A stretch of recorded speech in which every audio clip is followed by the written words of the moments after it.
Thank you sincerely to all of our corporate partners. So speaking of change, I am so excited. It's here to announce our closing keynote speaker, who is joining us from her home in Florida. She crafted this message just for us, changing the way you change. Fawn Germer is a Pulitzer Prize nominee.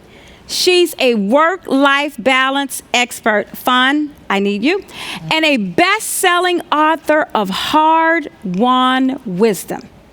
And get this, Oprah deemed it the #1 nonfiction book. That's quite an achievement. That sure is. Look, Fawn Germer is authentic and inspiring and really, really entertaining. Why don't you check her out for yourself?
Wow, this has been such a great conference and is such proof that the show goes on. All you have to do is raise the curtain.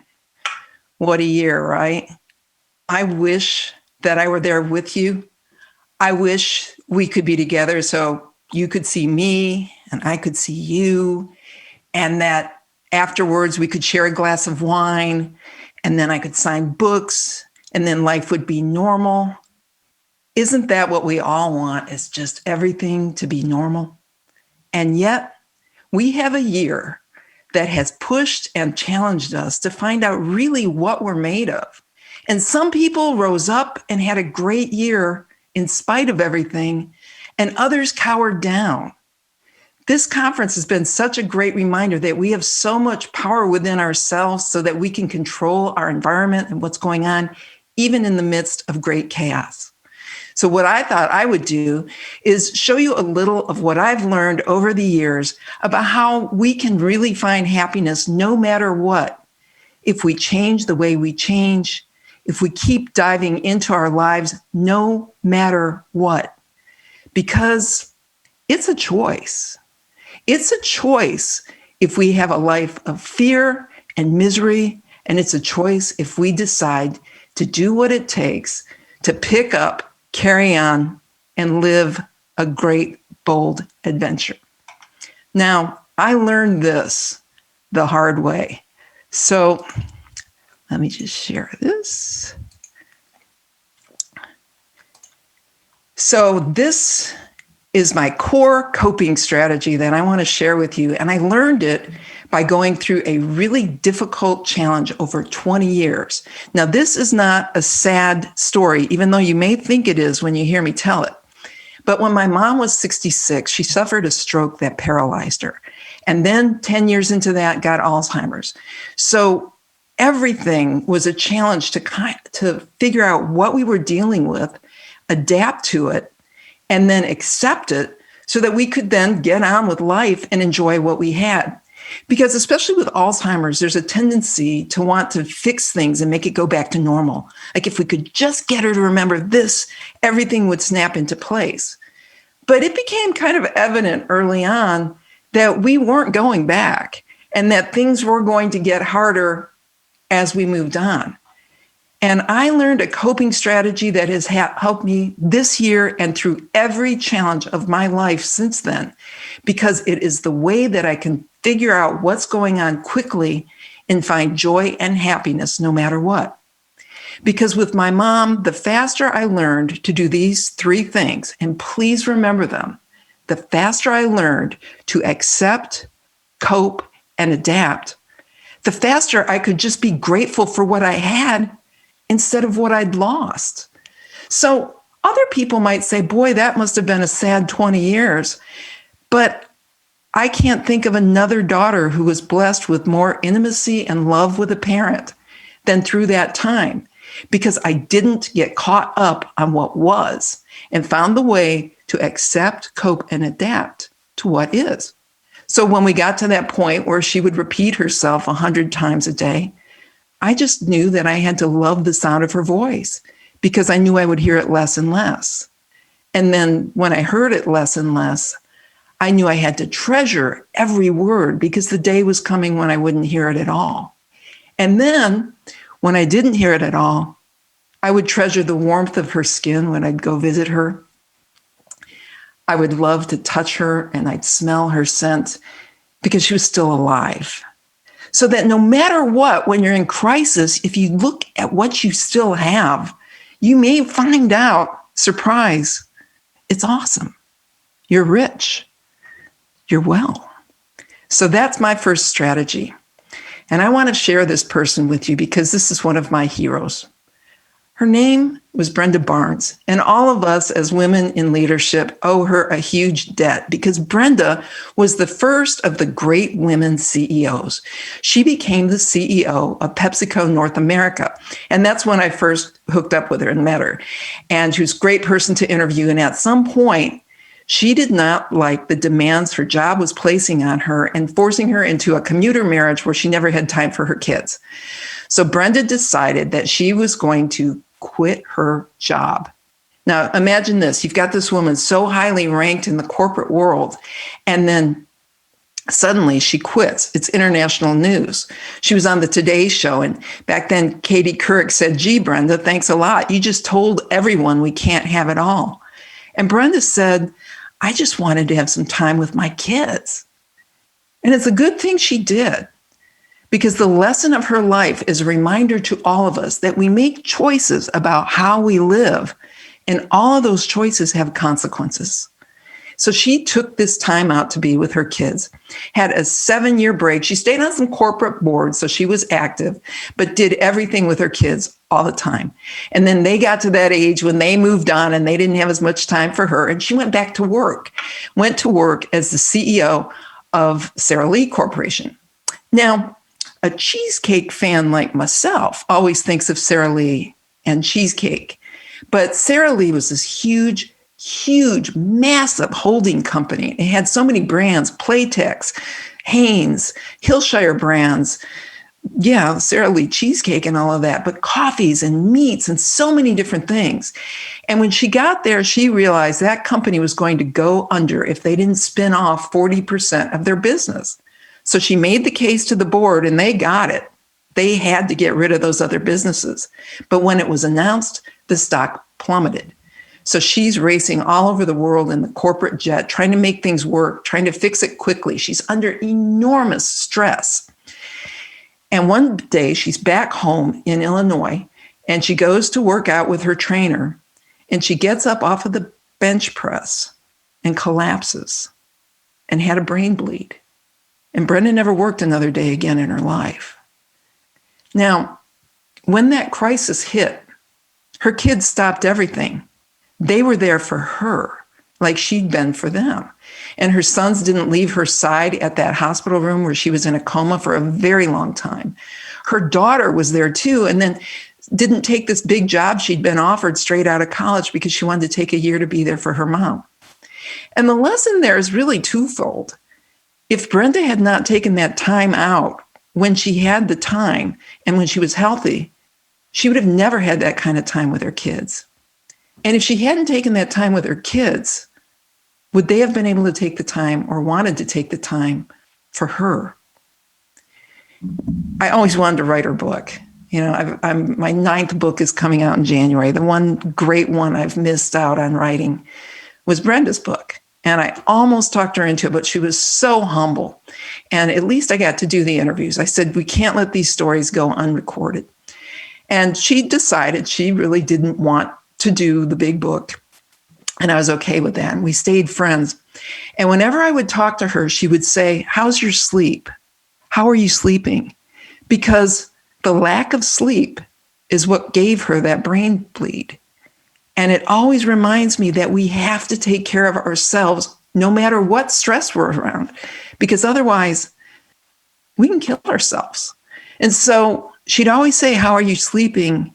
And I have to ask you that right now. How are you sleeping? Because we need to make you the number one person in your life, because you're no good to anyone else if you're not good to yourself. This is one of my favorite quotes. It's from the Dalai Lama. If you can do something about a situation, why worry?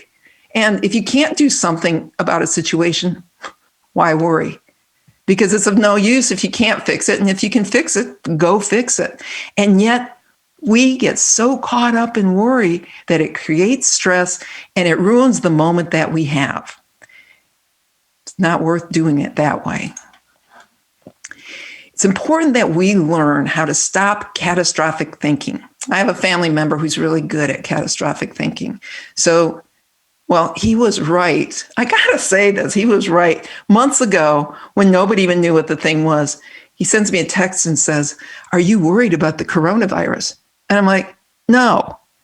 And he goes, really? And I'm like, you have a 0% chance of getting the coronavirus. Now, this is when it was way in China, right? So yeah, he was right about that one. But often he'll just imagine the worst possible scenario happening and he'll get stuck in a loop on that.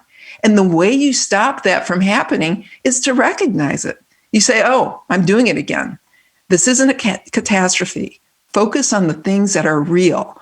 Only worry on the things that are real. Keep the possibilities out there so you're aware and you can take action to protect yourself, but don't let them become obsessions that ruin your moment for today. And there are a lot of excuses to be feeling like a victim right now, but refuse to do that because that ruins your time with your family and your loved ones now. And it also minimizes your personal strength from using the moment to create more success for yourself personally. So the first thing you have to do is decide you're not going to be a victim. My first book came out the day before 9/11. The day before 9/11. So my book tour got canceled and it was like this big disaster. And it was my life's dream. I had put everything into doing that book and it was going to fail. And I've always said it's easier to blame Osama bin Laden than to say your book sucked. But at some point, I had to decide to fight for my future. And I did, so that when everything happened this year, and you can imagine if you're a professional speaker traveling all over the country to large conferences, and then COVID hits, your business is going to take a huge hit. And I remember this one day thinking to myself, wow, I don't have any business. And I'm not crying about it. My mascara's watering. No, I'm not going to have any business. And then suddenly I started to laugh out loud. You know why? Because I have a book coming out in January on how to thrive with change, how to transform yourself and revive your career. The timing couldn't be better. And I just started laughing. It's like, oh, I've been here before. So learn from what I went through. Because of all of the hardship when my first book came out, that's what made it a bestseller. But I'll tell you more about that in a minute. First, this is a tough time. And there's so much on you. And sometimes you just have to lower the bar a bit and stop demanding so much of yourself. Figure out what on your to-do list you don't have to do perfectly. Believe me, sometimes doing the minimum is plenty. And sometimes there are things you don't have to do at all. So stop expecting perfection from everything. Lower the bar a little so that you can have a greater experience with your life, right? And when it gets rough, ask for help. Women aren't as good at this as men. And I've noticed this, my first book came out and everybody was like, oh, you got to get your book on Oprah. You got to get your book on Oprah. And I remember I was raking leaves at my house and my neighbor comes out and he goes, hey, Fawn, you ought to get your book on Oprah. And I'm like, yeah, Dave, who do you know? And he looks at me and he goes, well, just get Cokie Roberts to call her. And, Cokie was this legendary broadcaster and she was in my book. And I go, Dave, I don't know Cokie Roberts. And he goes, well, she's on the cover of your book. And I thought how interesting it was that to a man, asking for a favor or asking for help was no big deal. But a woman is more reluctant. And I started interviewing people in my second book about that, about why women are so reluctant to ask for help. And the truth is, we like to give help. So this is a time when you need it, you ask. The other thing is no matter what, I don't care what is on you, every day you've got to have some time for you. And I had this woman in one of my speeches and she told me that it's hard for her to get time for herself. But when she does this. She goes, it's me time. And I laughed so hard about it, but I love that. It's me time because we have to treasure at least 5 minutes a day for ourselves or we lose our identities completely.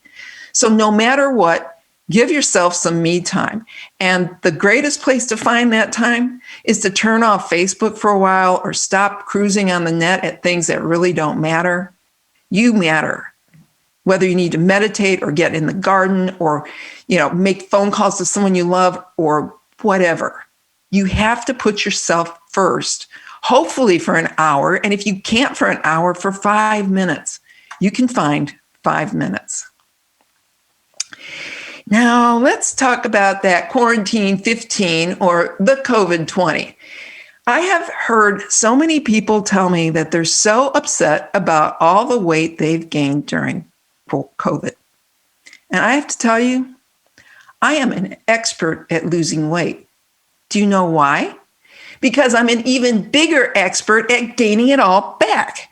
So I know that I have to make sure that I love myself and have a great life no matter what I weigh. It doesn't matter what's going on around us. And if you think you've gained a few and you don't feel good about it, well, okay, it's a rough year. Lighten up. Everybody is going one way or another with their weight. This is not the year to judge. And to keep me in check, I have to enlist my friend Bertha here. This is Bertha. Bertha, I bought years ago. She's a 5-pound fat replica. People see this and they think, that can't be 5 pounds. That's got to be 10 pounds. No, that's what 5 pounds looks like. And whenever my weight goes up, I remember all I need to do to feel better is get started.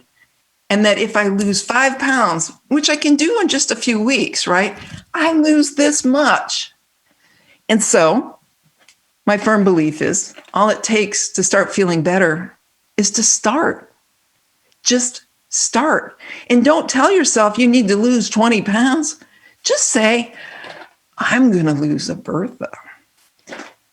And, another thing I want to say is even if your weight's up, I'm someone, believe me, I've had some times when I've been a pretty big porker, right?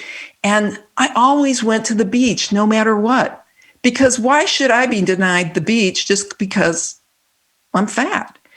And I know there were probably some times when some people saw me and thought, oh, that's a real fatty. And you know what? If they thought that more than 20 seconds, who's the one with the problem? Live your life. Don't put it on hold for any reason. Now, if you're in a downward spiral, and sometimes we all get in them, even me, I know that the fastest way to cure it is go through a round of gratitude. Gratitude will almost always stop a downward spiral because you realize what you have instead of what you don't have. And so I always start with, oh, I love my home. Oh, I love the fact I get to live in Dunedin, Florida. Oh, I live by all these state parks and I can go kayaking. I have a wonderful family. I love my family. I love, oh, my dog is so cool. And I have these great cats and I have people like you. And so I go through this whole sense of gratitude and suddenly I feel fantastic. And I realize I am rich. When things get rough, just take the next step. Now, this is a picture of me and my butt on a ropes course. And I went with a friend of mine and we got those little outfits on us and we're up there. And I have to tell you, I am not the most coordinated person in the world, but I am the most determined. And I get up there on this thing and I know that if I think I can't, I'm going to fall. Because that's how it works. If you think you can't, you can't.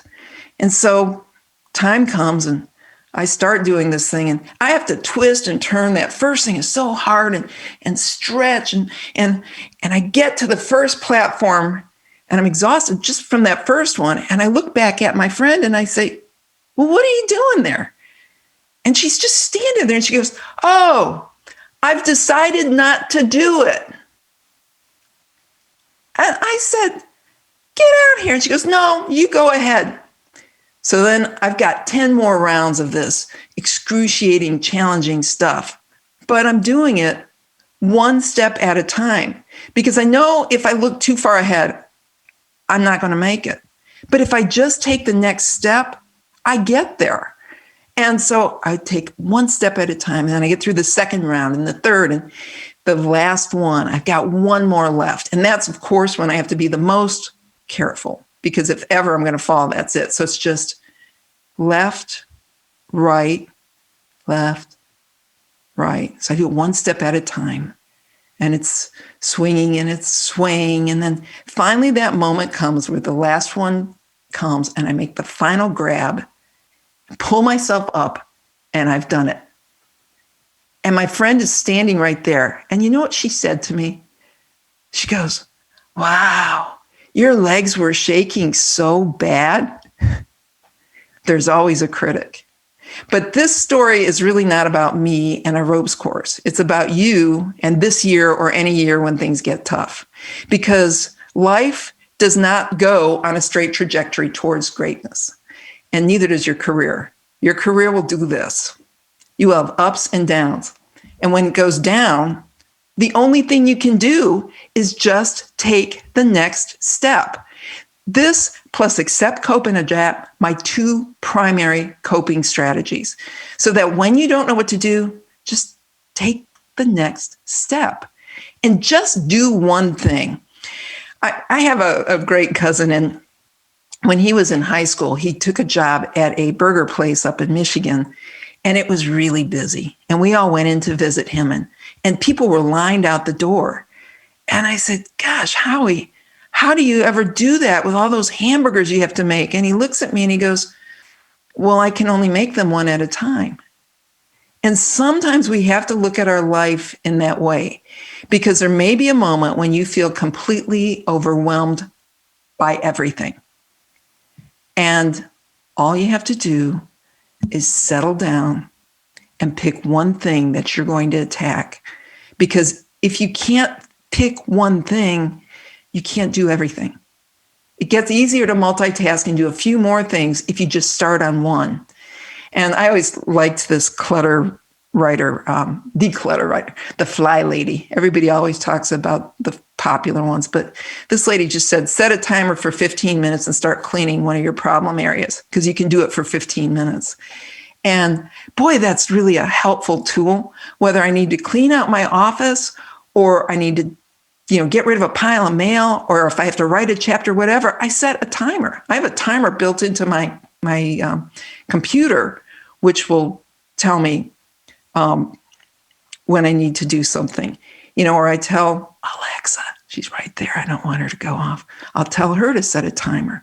And then I just work for that many minutes and I get so much more done. So pick one thing. Don't pick everything. Now, This is a valuable piece of advice. For years, I've tried to figure out how to say it on stage because the word rhymes with pit storm. And then I came up with the idea to put the little poop emoji in there. But every rhymes with pit storm ends. Now, the younger you are, it takes you longer to learn this lesson, but it is true. By the time you hit age 40, it occurs to you that every time you thought the world had ended, it didn't end. Every time you think things are going to spin out of control indefinitely, they stop spinning. Because every rhymes with pit storm ends. Remember that. That's your mantra. This will pass. What's going on now with our politics, with disease, with masks, with hate, we're going to get through this. This is a hard time, but it will end. And the question is, who are you during this crisis and how are you growing? And the other thing you have to remember is that in moments of crisis, when everyone else is frustrated or worried, the window is wide open for you to succeed. Remember, I told you that my first book came out at 9/11, and they canceled my book tour, and all the authors got their book tours canceled. Nobody was on the road. So I rented a car. I had no money. I was broke as I quit my job to write that book, but I rented a car, and I had a list of people I knew all over the country. And I decided I was going on the mooching tour of the United States of America. And that meant staying with everybody I knew everywhere so that I could get TV in every possible market. While I was doing that, I wrote my 29 letters to Oprah, because back in the day, getting an Oprah book was the holy grail. And my agent said, 29 letters, Fawn, you are obsessing. And I said, Caroline, 29 is not obsessing. 30 is obsessing. But I wrote my 29 letters to Oprah, and one of them worked. So I had an Oprah book, my first book, Hard Won Wisdom. It didn't matter that my second book was way better than the first. The window is wide open when everyone else is giving up. And so I tell you, the window is wide open for you to succeed right now. You just have to make up your mind to stand up and lead. This is a leadership moment where companies are desperate for people to have new ideas, to volunteer into action, to help them to innovate and create the kind of change that will get them through adversity. So if you have ideas, use them, broadcast them, brand yourself as an agent of change who rose to the occasion in a moment when all the other people stood in the background going, waiting for someone else to tell them what to do. You have ideas. This is your moment to take charge. And why not you? You know, one of the things that has always been so interesting to me is that women, and a lot of men, but mostly women, have this universal self-esteem issue where they think of all the negative things about themselves before they think of the positive. Now, that is not making you more successful. And I have to say, I learned to have really good self-esteem when I started working on my books, because all my previous books were lots of interviews with successful, great women leaders. And I would do these interviews and find out that people that we put on a pedestal actually had self-esteem crises going on for themselves, but that many of them learned to kind of put that to the side and keep going. So I love this picture because I had a little orange cat who was referred to as Evil Willie. And Evil Willie would look in the mirror and he would see himself as a great lion.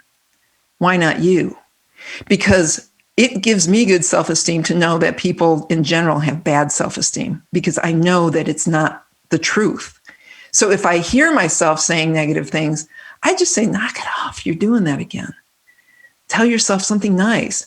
I'm smart. I mean, you know, I wrote affirmations last night for something I'm working on, because the more you repeat the positive, the more you believe it. And right now is the time for you to be telling yourself, this is my moment.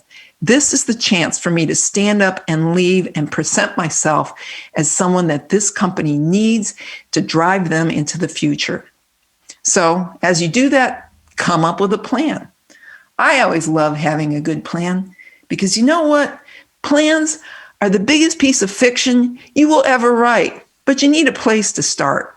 If I had my first plan work right when I quit my job to write my book, I was going to write that book and then, put it to my agent. They would have this big bidding war for millions of dollars, and I'd get millions of dollars, and then I'd deliver the book, and then Oprah would be in the bookstore and she'd just see it on the shelf and she'd pick it up and she'd wake me up in the middle of the night and say, "Hey, Fawn, this is Oprah.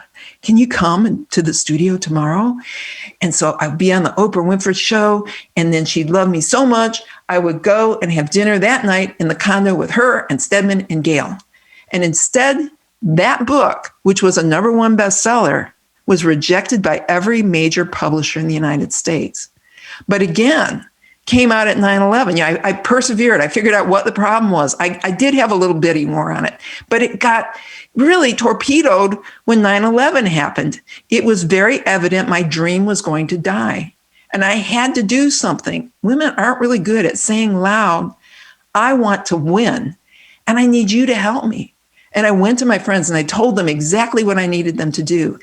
And do you know why my book was a #1 bestseller before Oprah?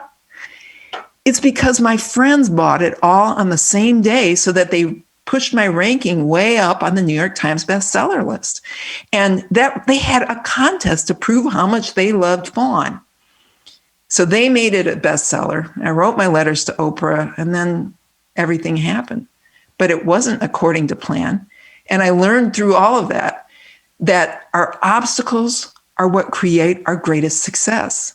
And the truth is, if my book had come out without those obstacles forcing me to test myself and dig deep, probably would have had a mid-list book and would have had to go back and work in my previous industry in journalism, which probably wouldn't have been a lot of fun as it was dying.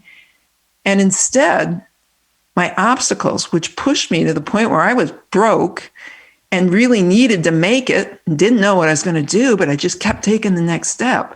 Because of that, it created the greatest success, which as a speaker took me all around the world. I've had a great life because I learned the plan is just the outline, and the outline changes all the time. So remember, whatever change you plan for is going to change. And when it does, run toward change. When you hit an obstacle, the biggest thing you have to do is say, "Oh, there's an obstacle. What am I going to do?" Because, after my first book came out, they didn't have any sales numbers, and I needed to sell my second book. And Penguin Putnam had an option on it, and I presented the next book plan, and they rejected it because they didn't know if the first book was going to sell.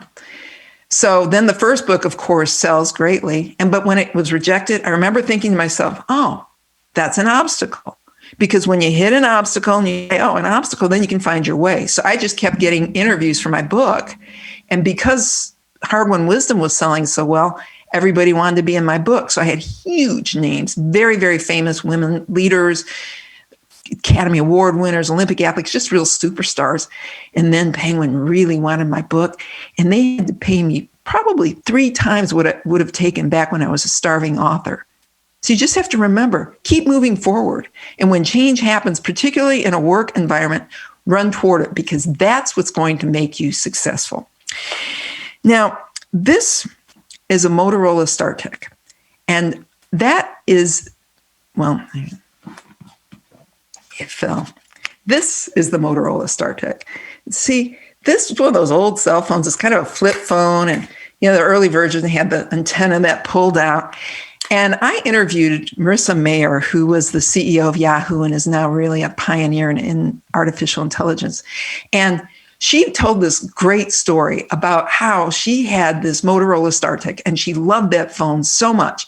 But one day it got a bleed on the screen there, right? So she went back to the Sprint store to get a new one. And they said, "Oh, sorry, they don't make those anymore." And she was like, "But I want that phone." And somebody said, "Oh, you can order one on eBay." So she ordered one on eBay and was back in business with the same old-fashioned phone. And then a year later, that one broke.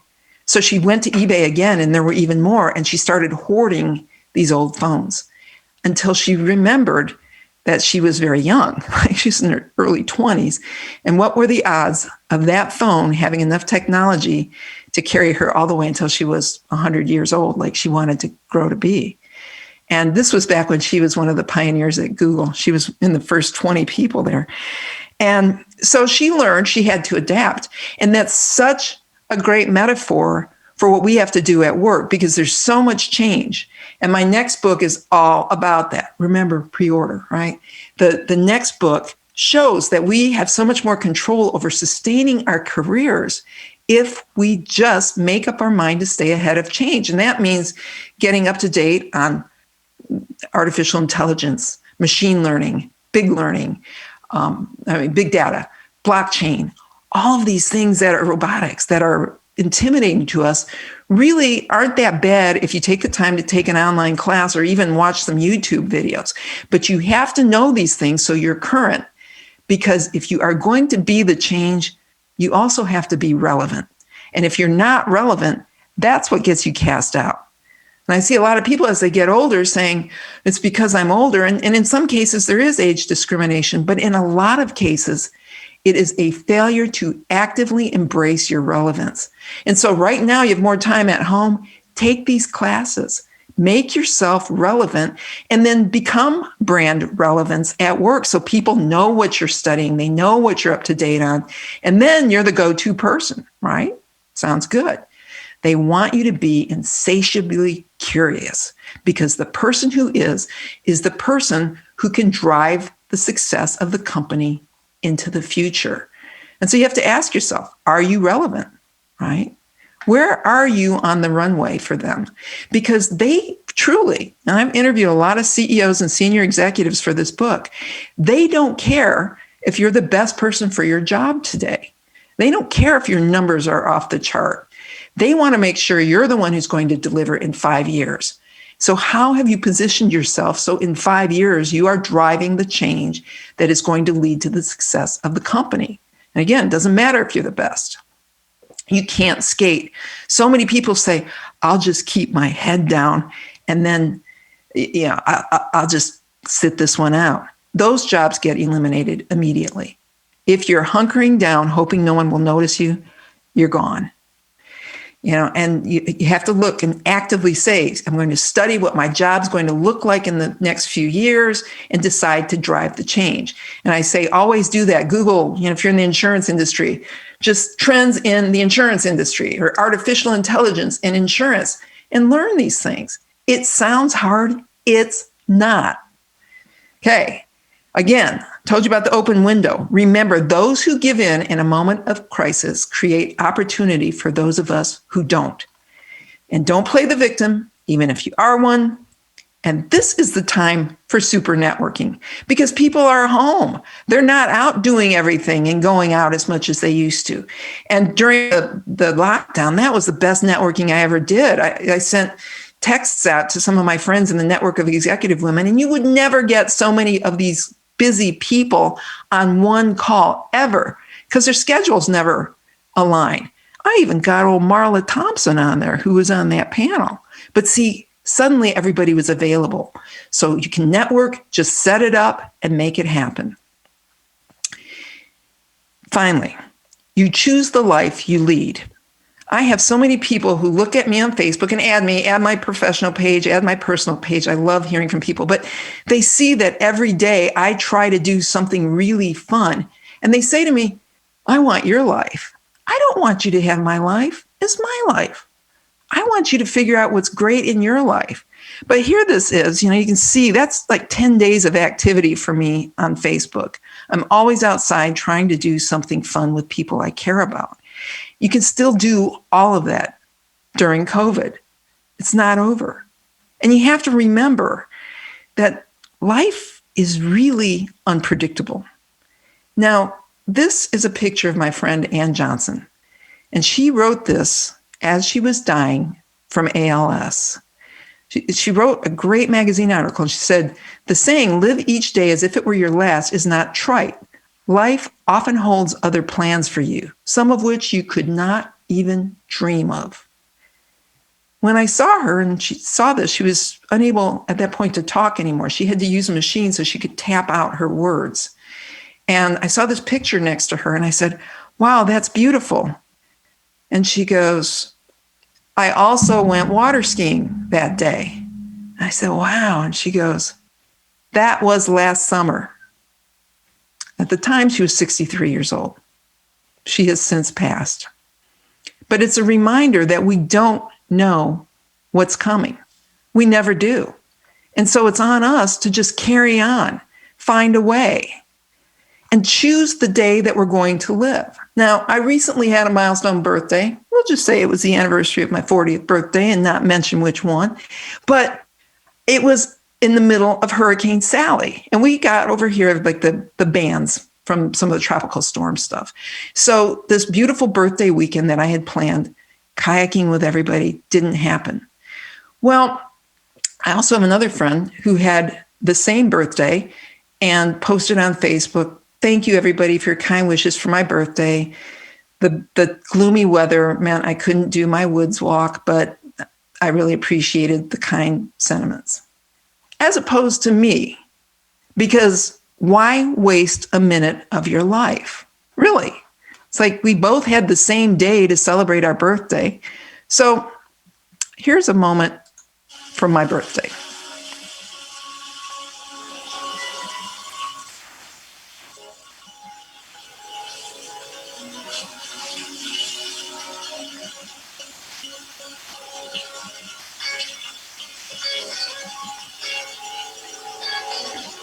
Hiking on Honeymoon Island, nobody's on the beach, rain pouring most of the time. Getting to the tip of the island when the water is crashing together. I had never seen it do that in my life. You can stay inside. You can tell yourself there's no opportunity, that it's gloomy out, that nothing is going to work for you, or you can get on with your life. You change the way you change. This is a moment that is really difficult for us. We have been pushed and tested to see how strong we are. And how you rise up to that just means you have to figure out how you're going to accept, cope, and adapt. Because if you just move forward, take the next step and then the next, and decide you're not going to waste this day or any day for the rest of your life, then you can live a full, complete, incredible, wonderful, powerful life right now, no matter what. And so I'm really sorry we're not together, because I really would love to hold you and tell you it's all okay. We're okay. But I think you got the message. So now, go out and do it. Thank you so much for your attention, and I wish you the best to come.